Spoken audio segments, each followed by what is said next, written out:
Ooh.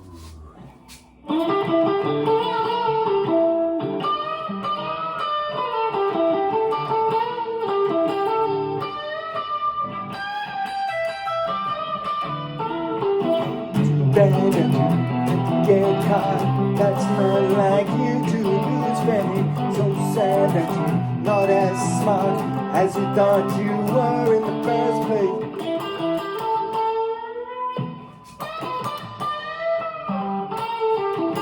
Too bad, Doug and the Slugs. So this is to go with my rhythm and structure video I did last week. Just a quick overview of the 4 sections in the song where there are iconic key lead pieces that are played. And the nice thing is, unlike what I did here where I was playing the lead and trying to do the rhythm and playing the lead and trying to, it's, no.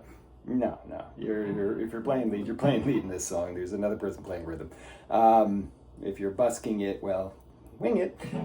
If it's just you, you could try and do what I did there. There are 4 parts to the song where there are key lead parts. One of them involves a slide, which is kind of fun. That's a bit of an outlier, but it's a nice thing. I highly recommend. If you don't play slide guitar, this would be a great example of something that you could do because it's very straightforward slide. I mean, if you're learning the technique of slide muting and getting the, this isn't a video about learning how to play slide guitar. That gets off in a whole tangent.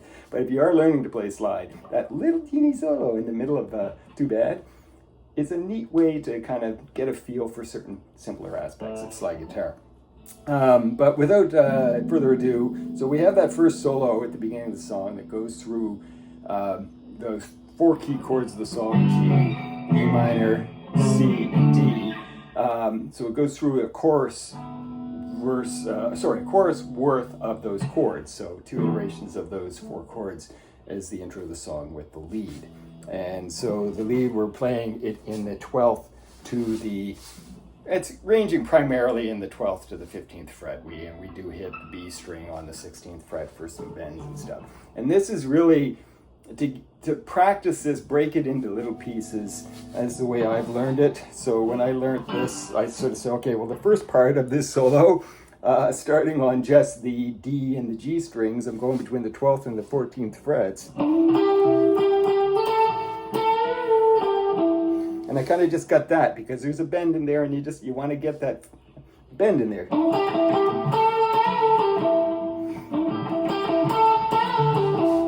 And sometimes you don't always get the double in there, but you want to just keep the tempo of it more so than anything else, because if you lose the tempo on it, you're lost, right? So on the D string, 12th to the 14th fret, and then I'm hitting the 12th fret on the G string.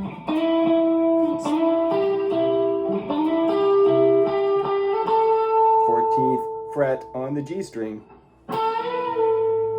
That's a bend, full up and back.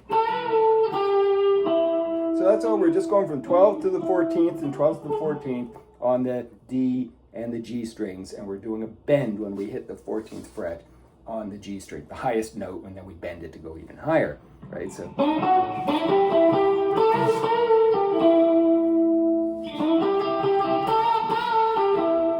get that piece. That's the beginning. The next piece in that sandwich, after you've got that little bit going, is we're going to go up to the B string, and it goes right into a bend, and it's a full bend. So we're doing the 15th fret of the B string. Ooh, get a nice. So you're doing a.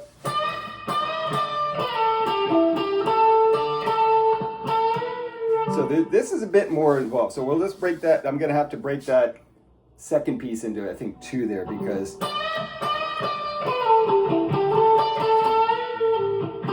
so we're going to break that up because that's a lot to just kind of go through in one shot. But we start off here on the G string, 15th fret, full bend. And the tricky part of that is, if they're like me with this guitar with a really loose neck and a really low action, you definitely want to make sure you control your other strings when you're bending that much.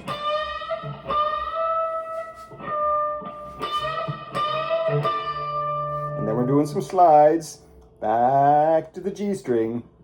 So we're going to go from the 16th fret to the 14th fret, down to the 12th fret to the 14th fret on the D string. So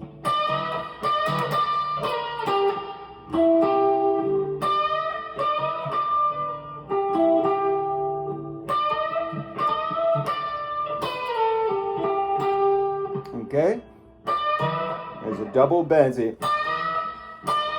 you're bending it up and then pulling it back. So you're bending it up, releasing your finger, pulling it back, and then bending it again. You're not hearing it go down in between. This is just the subtleties of it. So quick recap.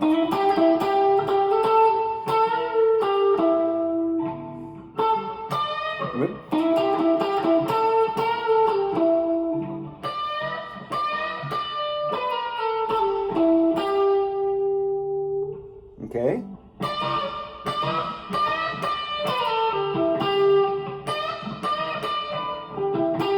Okay. Now, the other half of that little segment.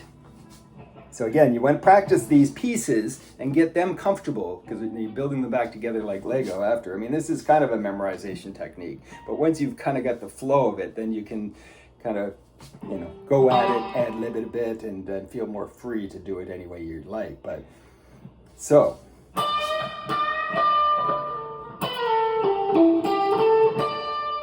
So what I did there now is I've just put my pinky, because my pinky's already in that area, put my pinky back on the B string on the 15th fret.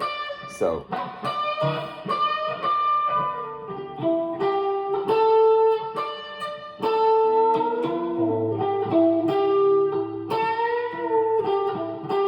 So there's some bends where we're actually going up and letting it come back down.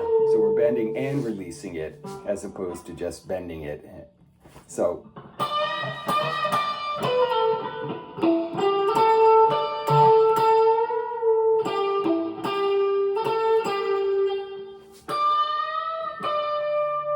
Okay, so again, the first piece. And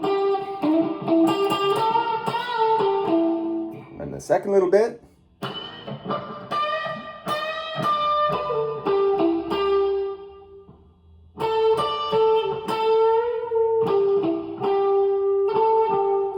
The third piece, then the last little bit. This is kind of advanced and going pretty quickly here. The last little bit.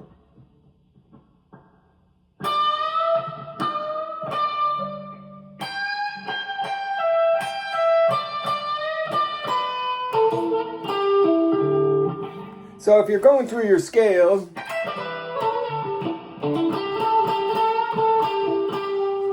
it's kind of, you're just kind of working your way through the scale shapes here.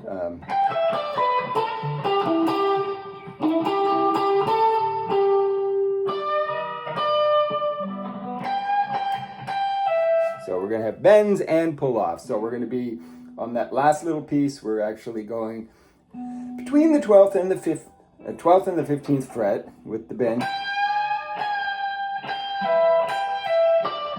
And then we're bending on the B string, 15th fret. So it's harder to do slow.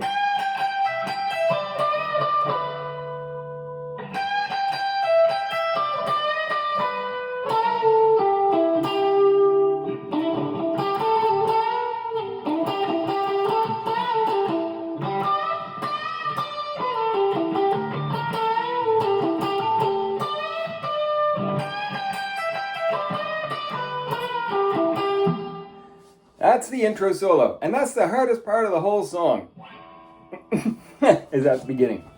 After that chorus, the first chorus, goes, you did the lead and you do the chorus, there's a really short lead, much easier, much shorter. So the same idea, again, with the D and the G strings, and the 12th to 14th frets. And then we're going to go up to the B string. So this is the tricky part with this one, is you're doing sort of a bend and release while hitting another note without catching, sorry, you're doing a bend and hitting another note during the bend without hitting the release on that, like, so you don't want to, like, it.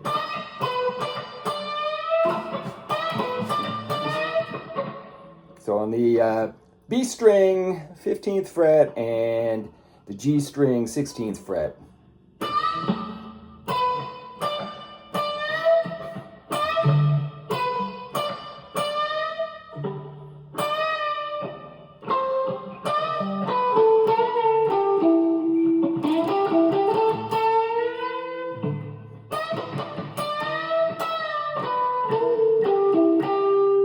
So again, this is a great straightforward lead for getting comfortable with bends. That's my take, because this is what it's teaching me, how to do cleaner bends. And so the intro lead, this is the shorter lead that comes in after the chorus one, right after the chorus one at the beginning of the song. Now, when you get past verse one, there's a bridge, and tried once.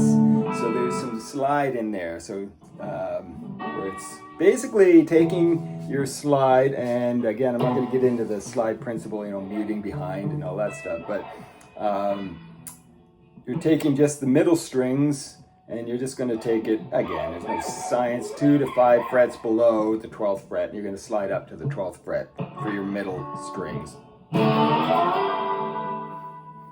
And then you're going to lift and carry, or not, you don't want to hear the slide, so you're going to go,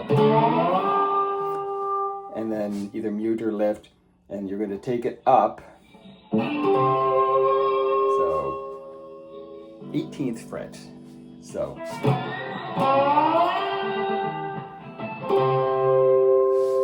and then you're going to just go back to the 12th and slide to the 18th fret with all your upper strings. So you're going to slide to the 18th, and then 18th to the 20th, and then you're going to hit the upper 2 strings, E, then B, and then slide down 2 frets.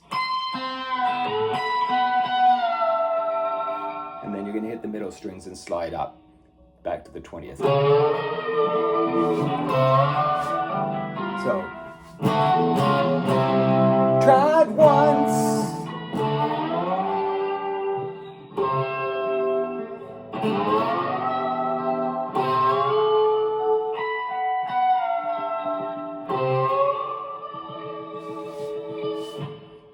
That's the slide part in the bridge. So sliding to the 12th, stop, hit the 18th, just faintly. You don't want to overemphasize that piece. And then sliding again to the 18th, and then 18th to the 20th, and then you're going to hit the top 2 strings, E, and then B, and then slide down. Whoops, too high. And then you're going to hit the middle strings from the 18th to the 20th.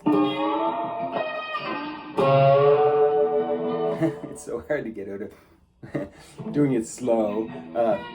So, tried once, and I'm not so sure. Tried twice,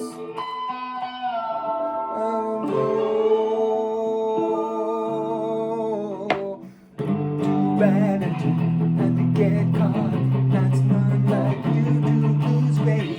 So that's the slide in the bridge.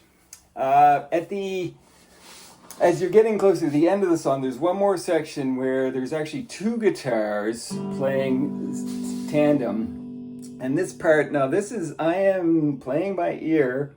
I've seen some different things out there on the different sites, music, guitar sites, and tab sites. I'm figuring out something that I can play because there's a good chance it's just going to be me playing it. It's not going to be 2 guitars playing it, or maybe the rhythm guitarist isn't ready to do that kind of lead. I don't know. So I'm figuring out something that when we're on stage playing this, that I can play it consistently, and there's a room for a bit of improv on it, but still maintain the integrity of what the song sounds like.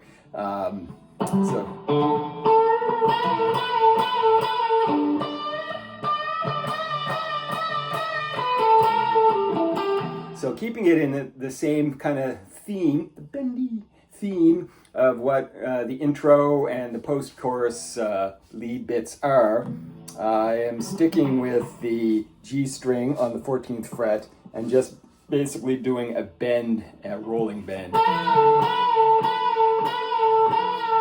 Back to the 12th fret, G string. And then I'm going right up to the B string on the 15th fret and bending.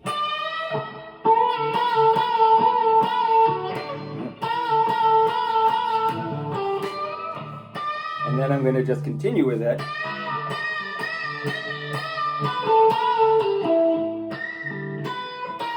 And you can actually, I mean, this is, the fun thing with this is I never was really good at getting those pitch squeals on the guitar because of but the placement of my fingers and everything on doing these bends, it lends itself to that, so watch out.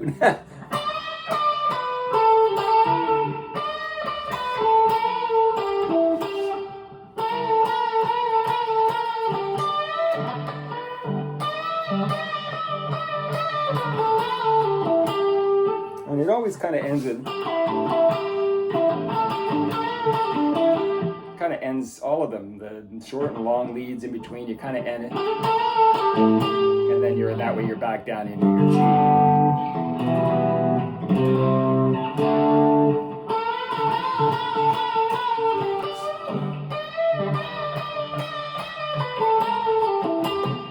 And that's sort of what I'm doing. There you have it.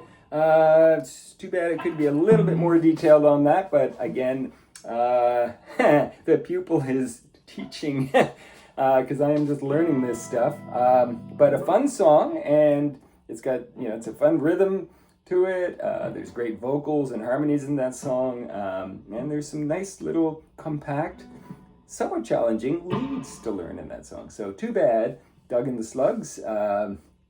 Yeah, thank you for watching my discombobulated sort of approach to lead for that song. But it helped me to learn the song. Obviously, it's how everybody learns is a little different, but if this helps you, great. Appreciate that. Like it if it's helped you or if you enjoyed that. And there's more to come. Till next time, take care and keep on playing music.